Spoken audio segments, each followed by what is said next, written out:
In the twilight of a shattered England, where shadows clung to every corner, a whisper emerged from the fog of history. It was 1490, and the land still bled from the Wars of the Roses. A brutal clash between the houses of York and Lancaster that left the throne trembling under the weight of distrust. Henry VII, a Tudor king, had clawed his way to power, but his crown rested uneasily on a foundation of suspicion and fear. Rumors swirled like ghosts.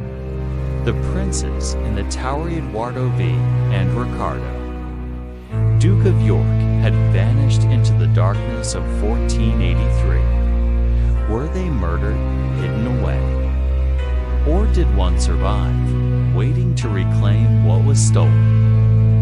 Into this cauldron of doubt stepped a young man, his eyes gleaming with secrets, his voice weaving a tale so bold it could rewrite history. His name was Perkin Warbeck, or so he claimed. But who was he truly?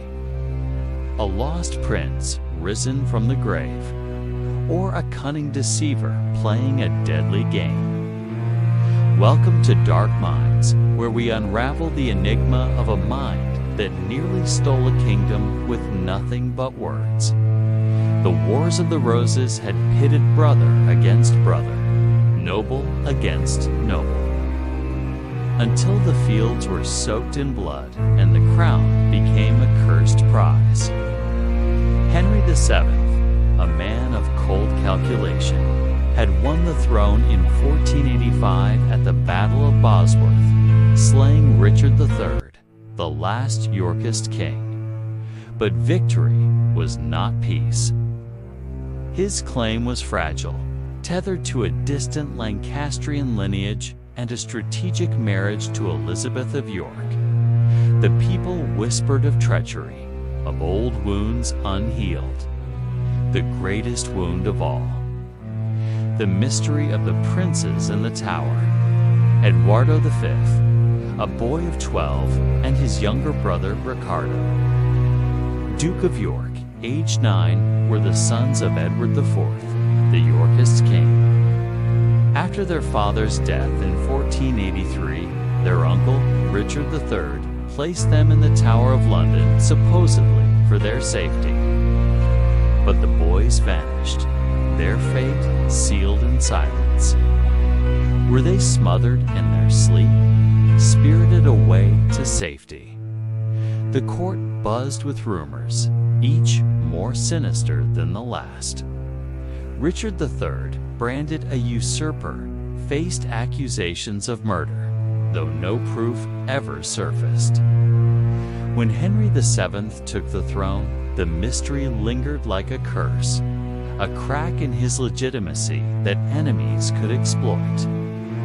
It was into this fractured world that a shadow appeared, a young man with a story too incredible to ignore. In 1490, a young man stepped into the courts of Europe, his presence like a spark in dry grass. He called himself Perkin Warbeck, but his claim was far bolder. He was Ricardo, Duke of York, the prince who escaped the Tower's grim fate.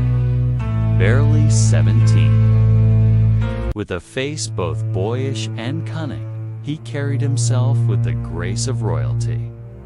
His voice, smooth as velvet, told a tale of survival, narrow escapes, hidden years, a destiny reclaimed. His eyes, sharp and knowing, seemed to pierce the souls of those who listened. From Burgundy to Scotland, nobles and kings fell under his spell. The Duchess of Burgundy, a Yorkist with a vendetta against Henry VII, embraced him as her lost nephew. The King of Scotland offered him a royal bride. Even England's enemies saw in him a weapon to topple a king. But who was this man? Beneath the polished facade, whispers hinted at a darker truth. Was he truly Ricardo, miraculously preserved, or a puppet molded by foreign powers to destabilize England. Some said he was a nobody, a merchant's son from Flanders, gifted with a silver tongue and a dangerous ambition. His story shifted with each telling, details blurring like ink in rain. Yet his charisma was undeniable, a force that bent wills and ignited hopes. For 7 years, he danced on the edge of a blade, leading invasions that faltered but never faded from memory. Each step brought him closer to a throne or a noose. What kind of mind could craft such a lie? Perkin Warbeck was no ordinary impostor. His deception was a tapestry of psychology, woven with threads of empathy, charm, and audacity. He didn't just claim a crown, he embodied it, mimicking the gestures of a prince, the sorrow of a lost heir. Was he a narcissist, craving the adoration of courts? Did he believe his own tale, lost in a delusion of grandeur? Modern psychology might label him a master manipulator, exploiting the collective grief over the princes in the Tower. Their mystery was England's wound, and Warbeck poured salt into it, offering hope where despair reigned. Yet he was not alone in this game.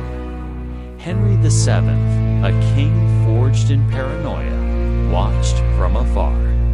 His spies crept through Europe, unraveling Warbeck's alliances.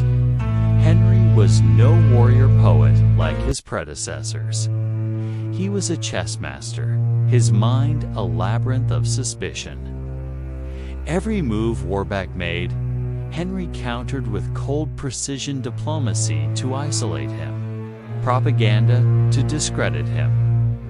The king's paranoia was his armor, but also his cage, trapping him in a world where trust was a luxury he could not afford. As Warbeck's star rose, Henry's shadow grew darker, each man a mirror to the other's ambition and fear. By 1497, the game was unraveling. Warbeck's invasions crumbled, his allies dwindled. Henry's spies had outmaneuvered him, turning hope into doubt. Captured, Warbeck faced the king he sought to dethrone. In 1499, after a desperate escape attempt, he was dragged to the gallows. His confession that he was no prince, but a merchant's son shattered the illusion. Yet the execution left questions hanging like smoke. Did Warbeck believe his own lie? Was he a pawn of greater powers, or a dreamer who flew too close to the sun? The princes in the Tower remained a mystery, their ghosts haunting England's conscience. Henry VII emerged victorious, but at a cost. His reign, built on vigilance, bore the scars of paranoia. Warbeck's deception was a mirror, reflecting the fragility of power and the seductive pull of a well-crafted lie. What drives a man to risk all for a crown he cannot hold? Perhaps the answer lies not in Warbeck, but in the minds that believed him nobles, kings, and a nation desperate for hope.